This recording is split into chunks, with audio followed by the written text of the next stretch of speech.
So how much ammo should you have on hand? Well, let's consider. How much ammo should you have on hand for home defense? These two men try to break the door down.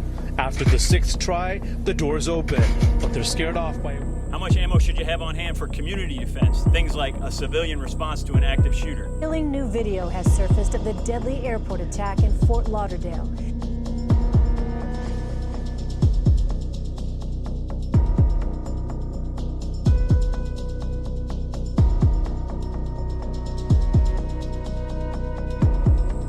What about how much ammo should you have on for mob violence, for things like these?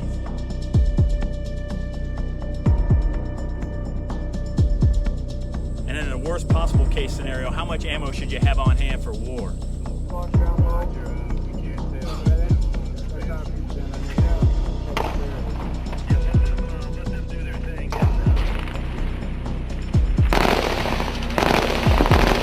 Lights down, sights down.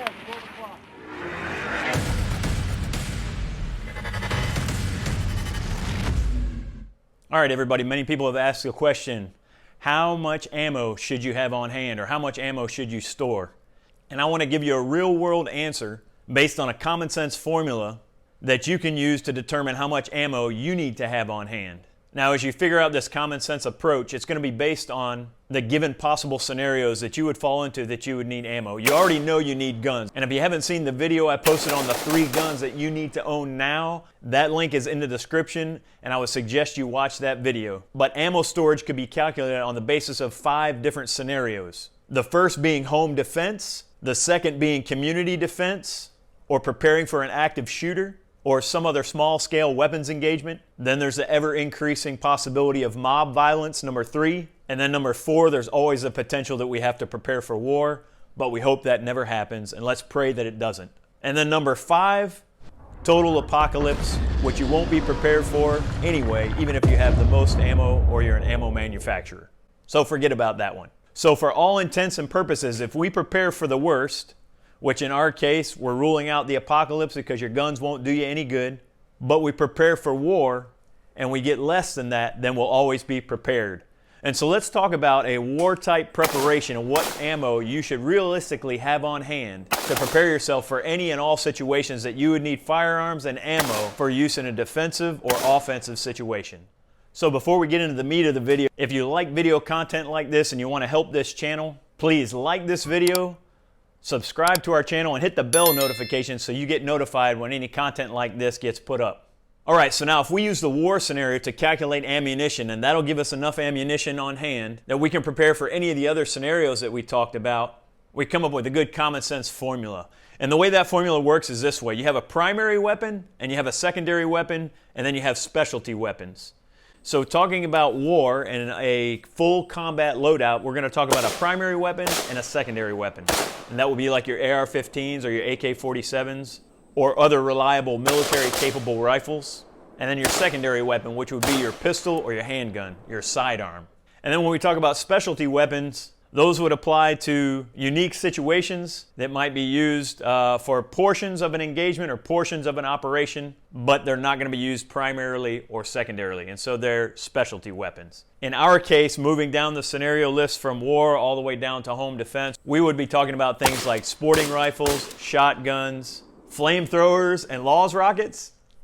Maybe not, but you get the idea. Specialty weapons. So that's the weapon rundown that we're going to use to come up with our formula and our common sense approach to ammo storage. Primary weapon system, secondary weapon system, and specialty weapon system.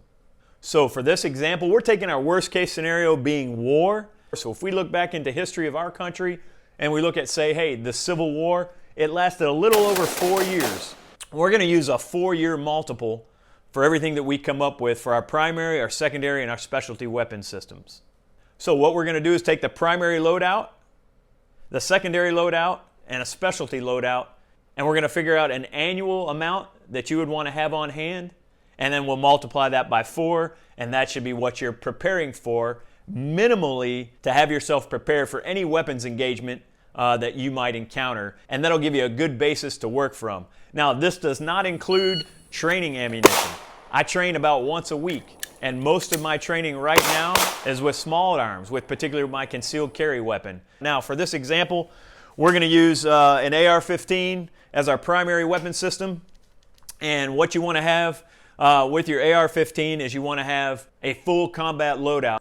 And so what you're looking at is having 7 AR mags ready to go. And this is 6, 1 in the gun. And you'd want to have that on hand, already in the magazines, and ready to use. If any of those scenarios present themselves to you, you would be ready for it with 7 full-size magazines. So that's going to be 30 rounds times 7, 210 rounds, and we will just round up to 250 to make nice even numbers. And so you would want 250 rounds available to you for a combat engagement that would use your primary weapon system. So again, we're talking about a war type scenario, and then anything under that you would be prepared for.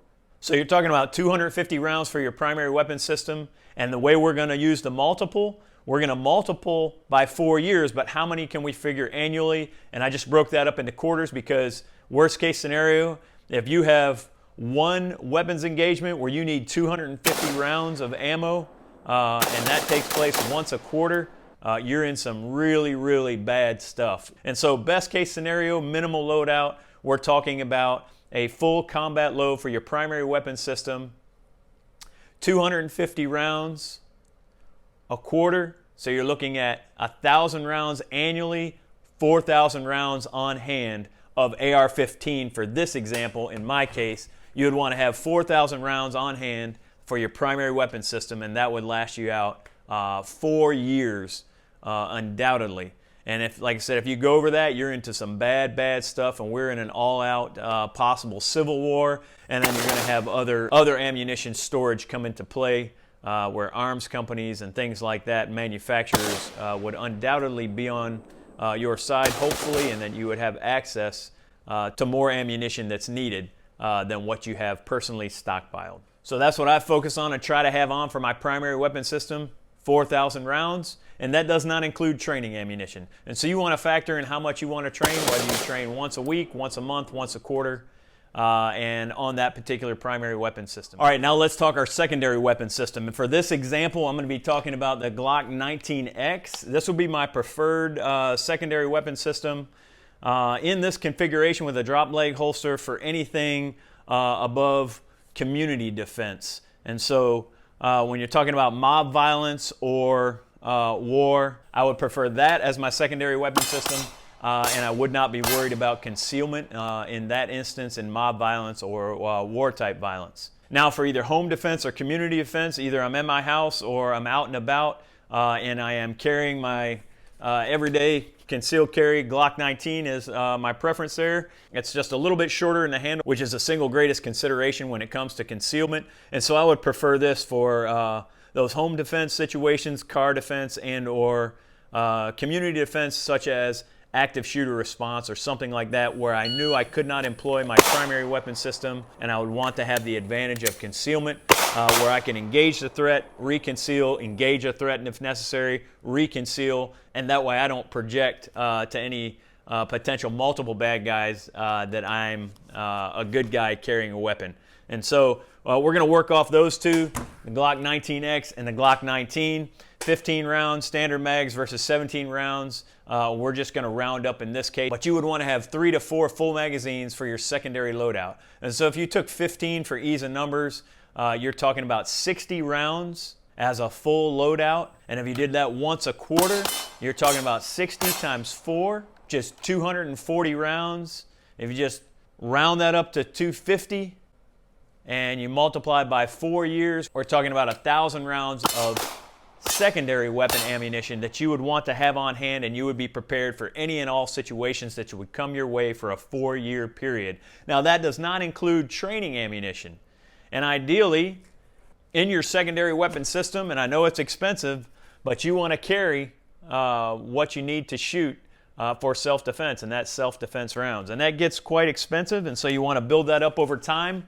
And then of course you'll need your regular training ammunition, your full metal jacket, ball ammunition for training scenarios. So that takes us through our primary weapon system and our secondary weapon system. Hopefully you're getting those figures. I will put them in the description below so that you can have access to those numbers. Now let's talk about specialty weapon systems. and how we calculate those loadouts. Specialty weapons are situational dependent. You can talk about specialty weapons as being something needed in a pinch to maybe make up for a deficiency in the primary or the secondary weapon system. So for instance, a shotgun in breaching or something of that nature, or survival type situations where your AR or your pistol doesn't excel in a hunting type situation and you're in a survival situation where you may need to hunt some animals for food. You may want a shotgun with birdshot, or you may want a Ruger 1022, as we talked about in the 3-gun video that I put in the description below. Again, if you haven't seen that video, go check that out for the 3 guns that you'll want to own now.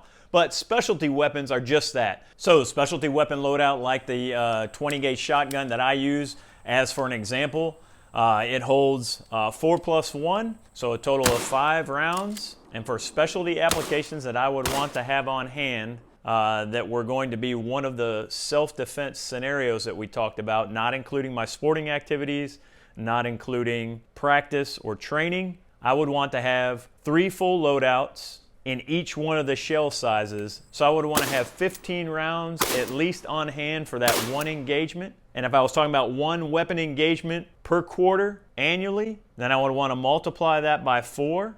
And so I would have 60 rounds annually.